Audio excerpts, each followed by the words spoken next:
A reading from the Holy Gospel according to Luke. Glory to you, O Lord.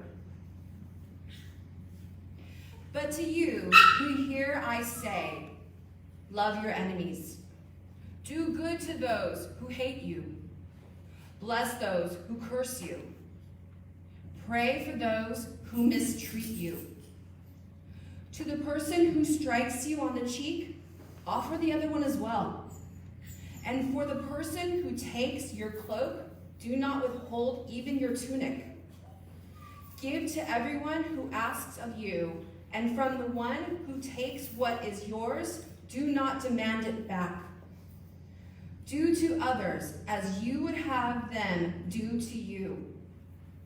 For if you love those who love you, what credit is that to you? Even sinners love those who love them. And if you do good to those who do good to you, what credit is that to you? Even sinners do the same. If you lend money to those from whom you expect repayment, what credit is that to you? Even sinners lend to sinners and get back the same amount. But rather love your enemies and do good to them and lend, expecting nothing back. Then your reward will be great, and you will be children of the Most High, for he himself is kind to the ungrateful and the wicked. Be merciful, just as also your Father is merciful. Stop judging, and you will not be judged. Stop condemning, and you will not be condemned. Forgive, and you will be forgiven. Give, and gifts will be given to you. A good measure, packed together, shaken down, and overflowing will be poured into your lips. For the measure with which you measure will in return be measured to you. This, my brothers and sisters, is the gospel of the Lord. Praise to you, Lord Jesus Christ.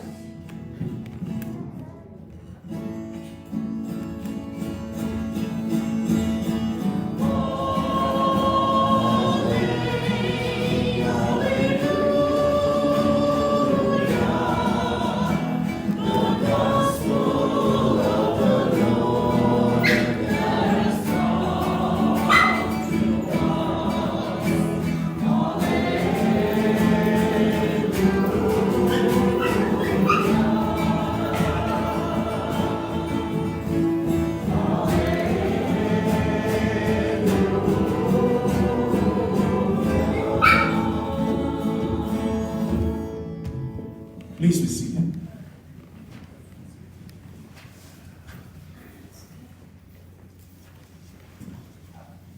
Allow me to begin our reflection sharing by praying Psalm 120.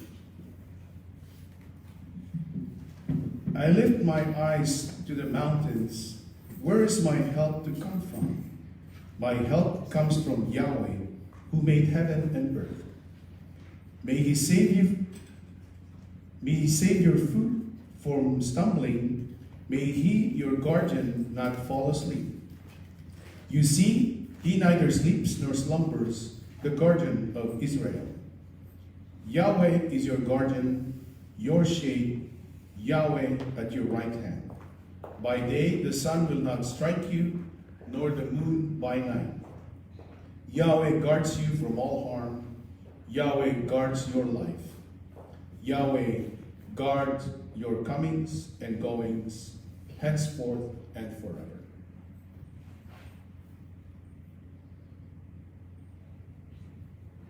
As we celebrate today the 7th Sunday of Ordinary Time,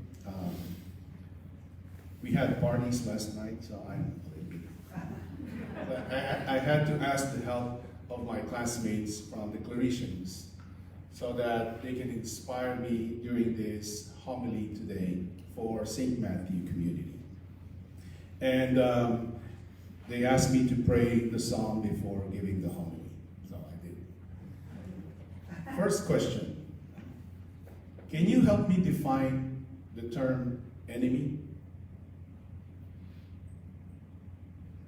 You know, I'm an ESL, so I may say something that is not proper for the homily. So I will let the English speaking help me define enemy for me, please. Not my friend. Huh? Not my friend. Not my friend. Not my friend is my enemy. What else? Someone who wrongs you. Someone who seeks you wrong, who wrongs you. Someone who opposes you. Someone who opposes you is your enemy. An enemy seems to be, there is a real hostility against one another. A real hostility, hostile, Animosity. animosity against me, because it's my enemy, no? Yes. Okay. And you have hatred. And it produces hatred in me, and that's an enemy. An enemy is somebody that we cannot forgive.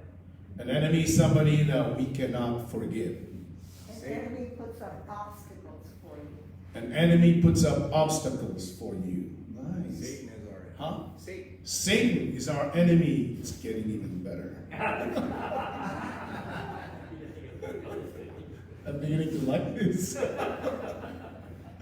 Okay.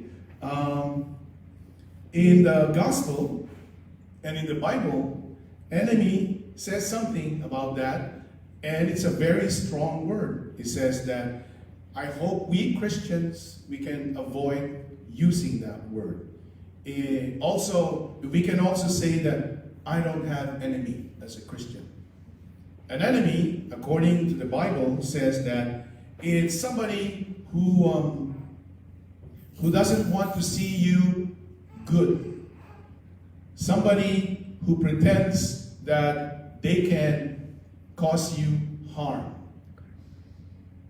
Somebody who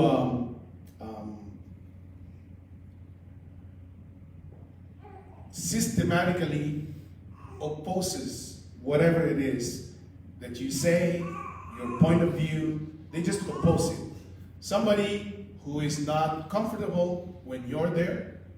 Somebody who likes to compete with you and who likes to put you down. Putting down doesn't mean that they take down your post on Facebook. It's not that. It's not an enemy. I think probably they're just insecure. Okay. And Pope Francis asked us in his Evangelii Gaudium number 100, his encyclical. He said, "It pains me to see Christian communities, even among consecrated people, ordained ministers, with diverse feeling and different forms of hate, division, calumny, defamation, vengeance, envy, desire to impose their own will at whatever cost. And they even persecute the others that are different from them. So if we are like that as a Christian community, as consecrated people, if we act like that, whom are we going to evangelize? Nobody will listen to us. Why? Because they see what we're doing and how we're living, that we will not convince anybody, and nobody will follow us. Okay? And so, the enemy, he says here, is always looking for a way to be, how do you call it? What is the sympathy, the contrary of sympathy? Antipathy. Yeah. Somebody is antipathic. You say that? Empathetic. Somebody is empathetic. Somebody who is at the border of being a liar, immature, and manipulator. So, and we look at the gospel, we see that Jesus Christ, even him, had enemies. And he wasn't against anybody. The only thing is his values, his attitudes, his option in life was contrary to the values and option of the people who rule the world. And so they feel threatened just by being there. When you live the values of Christian life, other people who don't live it are being threatened. Why? Because you're putting in evidence and you're highlighting them that, look, they're not doing what's supposed to be done. Okay? And so when we try to understand the radicality of this concept and the meaning of Jesus Christ, when he said, love your enemy, be good to those who hate you, and when you do that, we will become children of the Most High. And so when we ask ourselves, how can we, I inspire myself with, forgot her name. Who's the mom of Nikolai? Bea. There we go, Bea. Bea told me, Father Arturo, when you say something, try to frame it so that you will not sound like you're telling them they're stupid. So I'll frame myself, okay?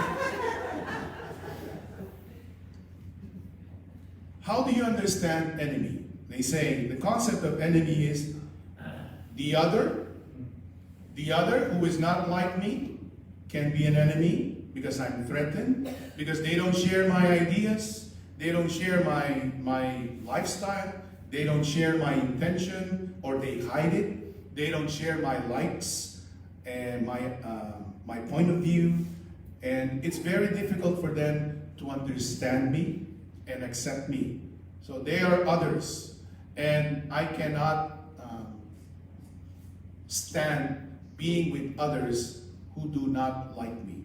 And so we are incompatible in character, personality, temperament, behavior, and there's easily a misunderstanding that is produced among us. So there's misunderstanding and there's suffering. Okay. I said, I can relate to that. I'm a married clergy, so I know that. Sometimes Kelly's getting into my nerve. Sometimes she doesn't understand me. Sometimes, no, you have that experience in your married life? Yes. But I think it is also mutual. A mutual, Brother Ben said it's mutual. So I keep telling the clergy, why is your clergy married? The Spanish community asked me. I said, well, we clergy, we also have the right to live a miserable life. Bad joke. So the other aspect of enemy is my adversary. Isn't that? So what is an adversary? For any reason, it's somebody who always likes to compete with me. Somebody who always likes to say, when I say black, the other one will say blue or white. When I say right, the other one will say left. No, it's just an adversary. It's always a person who tries to be on top of me. Somebody who wants to come out of their own, that they have the right, they are right, I'm wrong, and they want to impose on me the way they see things and the way they do things. So adversary is like that. And there's also those persons that are a bore, like how do you call it, a drag, like they know how to make you waste your time. They repeat things over and over to you so that you can get it. Even though you already got it, they still continue telling it to you. Like, stop it, no? So it's somebody who is a drag, and somebody who has the ability to interrupt you at the right moment that you're precisely busy, and then they start, okay, so that's a person that is also considered an enemy. Another part of being an enemy is, how do you call the person who likes to spread gossip? Gossiper? That's it, monger.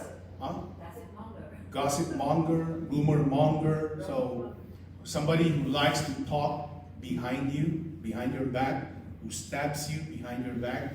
Somebody who likes to ridicule you, roast you. Somebody who likes to, what's the opposite of prestige? Prestige. Somebody who wants to take down your prestige. Huh? Somebody who wants to tear you down. Somebody who runs rumors. Somebody fundamentally, somebody who is indiscreet, and somebody who keeps secrets and is having a hard time saying sorry to you. So that's also an adversary. That's also an enemy. And the other aspect of enemy is hypocrisy, hypocrites. I like this because Mother Jetty always tells me, Father Arturo, you have two faces. It's true. I accept it. I say, yes, I am. I have it. When I'm in Rome, I do what the Romans do. When I'm in Italy, I do what the Italians do. When I'm with the Mexicans, I do what the Mexicans do. So probably I'm how do you call it? The animal that adapts to chameleon. Probably I'm like that, I said. But I don't hide my intention. I always spit it out. Sometimes I'm having a hard time framing myself, and I talk directly, and I make the other feel that I just told them what Berghe told me not to tell them. So somebody who is, how do you call it? Somebody who is not too far from being a liar. That's a hypocrite. Okay? It's an enemy also. And what did Jesus Christ ask us to do against our enemy? So 4 things. He said, first, love your enemies. Second, do good to those who hate you. Third, he said, bless them, especially if they talk bad behind your back. Bless them. Pray for them, those who are talking bad against you. So pray for them. So Mother Jetty, pray for those who took down your post on Facebook. Okay? Pray for them. I don't know why, but pray for them, because the gospel today is telling us, do that. Why? We will become children of the Most High if we can do that. I was listening to Kelly the other day when I was cleaning the recliner that Mary Stacy asked us to get rid of.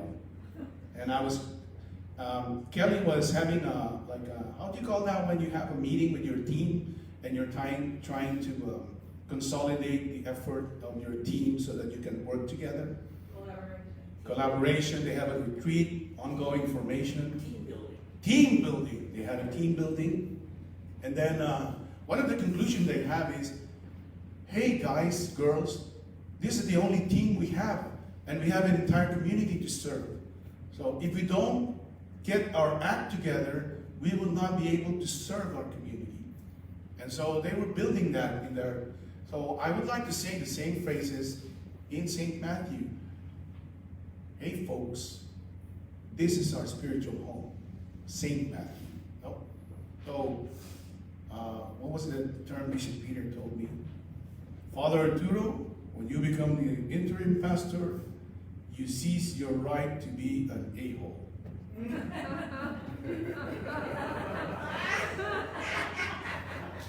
Tell that to everybody he ordains. Tell that to everybody he ordains. Deacon Tony, he said the same thing. Okay. Deacon Tony said the same thing. Okay. So I'll tell that to everybody. Now, you really want to follow Jesus Christ in St. Matthew? Follow the same values that St. Matthew is built on. Trust. What else? Acceptance. What else? Compassion. Love. Mutual support. Okay? Don't think that if you leave this church, you will find something better. My brother-in-law said, you will only find the things you left behind wherever you're going. That's true. Okay? And so, harden not your hearts. So, be faithful Be compassionate. Be a disciple of Jesus. Because this is it. Father Ben said that we're getting older. This Thursday we're going to do a rosary for Dr. Eleanor Zalico. She passed away. She passed away a member of St. Matthew, and we're fighting over that membership. Where does she go? Who does she belong to? Okay? So we will pray for her. I say that because, I've buried 160 people who died of COVID. I only count those who died of COVID, but I bury people every day. Sunday, I don't bury them, so I skip it, because tomorrow I'll bury 2. Because of today. So this is it. This is the theological place that God has placed us into. So we have to live the gospel in this earth, in the now, at St. Matthew Church, in our community, and in our family. So look beside you. Look at the person beside you and ask him, are you going to follow? Are you next to Dr. Ellie? Not yet. I hope not, no? But we never know. Why did I use the COVID people victims? Because it's very traumatic because you hug them one day and the following day you bury them. You kiss them one day and then the following day you're burying them. So this is it, folks. This is it. So we just have this one time, one shot at heaven, here and now. So do not waste your time on, I can do this, I'm better than that. Anything that you can give to St. Matthew, give it with your best, with all you got, and share it. Okay? Stop promoting yourselves. Stop putting a lot of titles behind you. Okay? So, why? Because the most important thing is, what is the greatest among all the commandments? Love one another as I have loved you. And so, love your neighbor. How do you call it? How do you love God? With all your heart, all your mind, and all your... Yeah. And your neighbor as yourself. Okay? And so, allow me to conclude my reflection for today with Psalm 120. I lift my eyes to the mountains. Where is my help to come from? My help comes from Yahweh, who made heaven and earth. May he save you, your foot from stumbling. May he, your guardian, not fall asleep. You see, he neither sleeps nor slumbers. The guardian of Israel. Yahweh is your guardian, your shade, Yahweh at your right hand. By day the sun will not strike you, nor the moon by night. Yahweh guards you from all harm. Yahweh guards your life. Yahweh guards your comings and goings, henceforth and forever. Amen.